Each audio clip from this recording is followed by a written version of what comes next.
Okay, today we are going to talk about adding and subtracting decimals. So there are some vocabulary words that you'll need to know. A sum is the answer to an addition problem. A difference is the answer to a subtraction problem. An addend is a number in an addition problem, the numbers you're adding together. And the minuend is the number you're subtracting from, and the subtrahend is the number that you're subtracting. So all of those definitions will be in your glossary if you ever need help with them. So let's go ahead and go to the next blank page and we'll glue in this sheet, adding and subtracting decimals.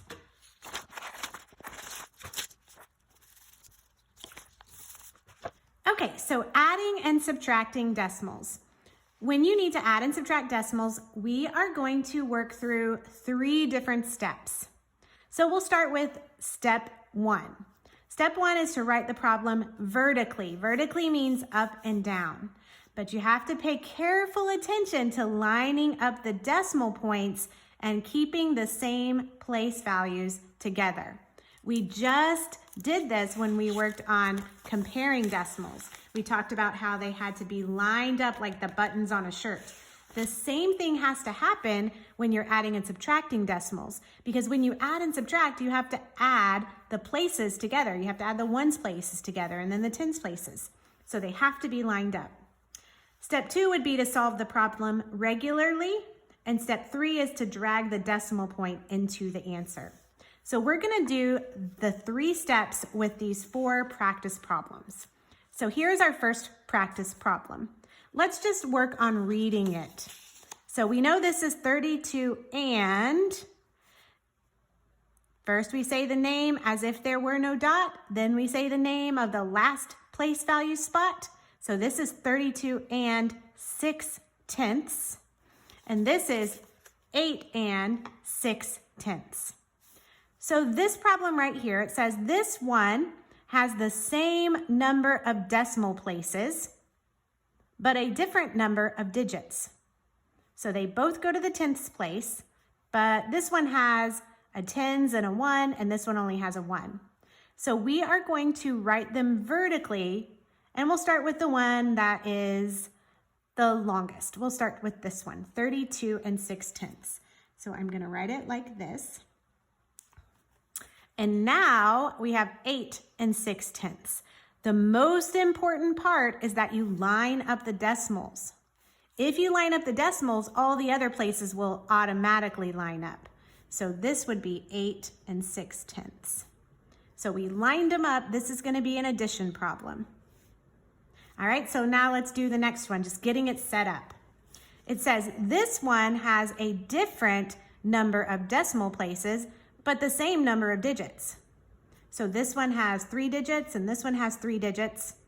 But look, this one is 6/10, and this one is 51 hundredths.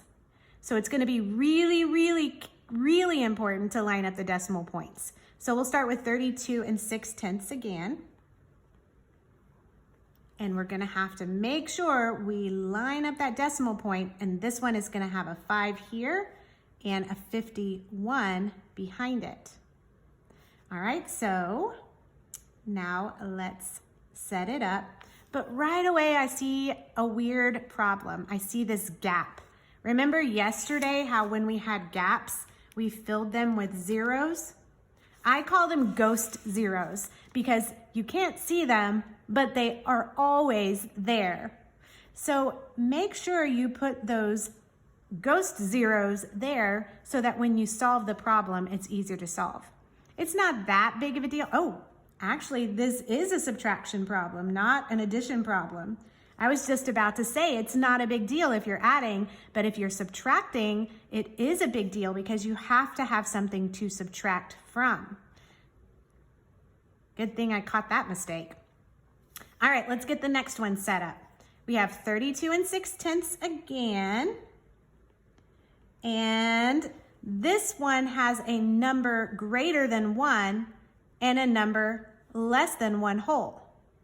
So do you see that? This number is greater than 1. but this number is less than 1. So this has a 0 in the ones place. There's nothing there. So I need to make sure that I line it up correctly.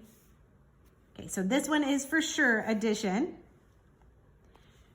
But again, I have that gap.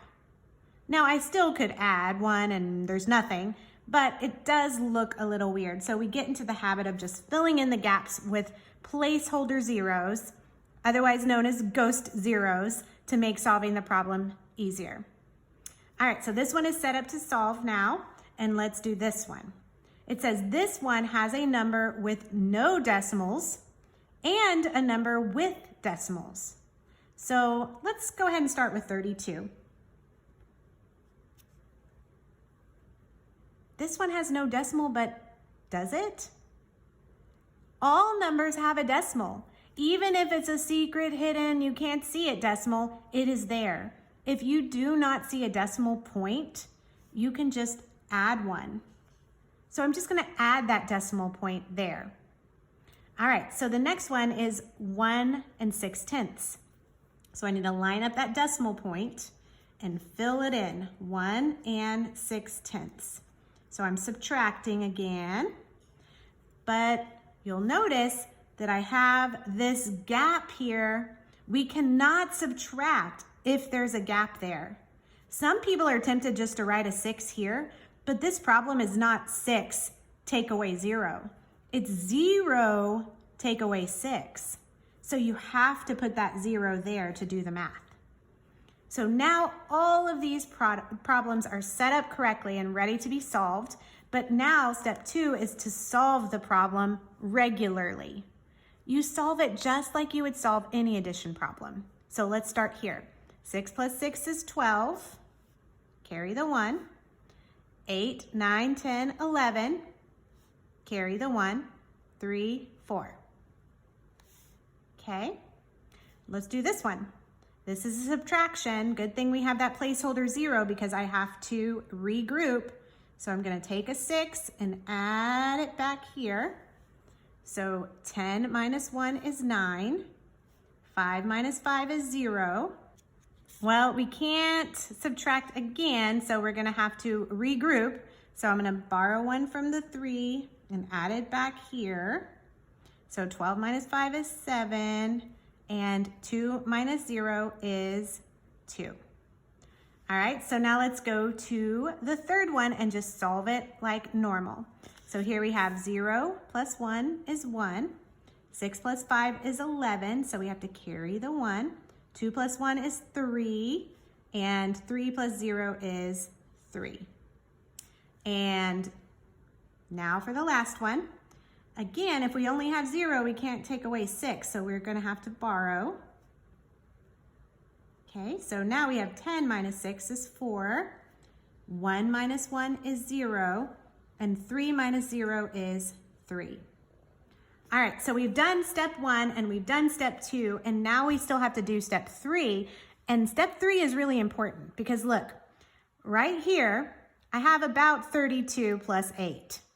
If I have about 32 plus 8, I have about 40, not 412. We have to remember to put our decimal place in the right spot in the answer. So we have 41 2/10 is our answer. And we have our decimal points still looking like the buttons on a shirt, all lined up in a row. So the same thing here. If we had about 32 and we took away about 5, we would not have 2,709.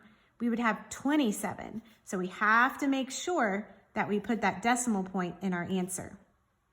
Here it goes again, dot, dot, dot. And the last one, dot, dot, dot. If you don't put your decimal point in your answer, you're gonna have the wrong answer. So make sure that you pay attention, you line up the decimals, you fill in all the place value gaps with zeros, and then you just solve it using your best math skills. And then you put the decimal point in the answer, and you will be good to go. Next time, we're going to talk a little bit more about adding and subtracting.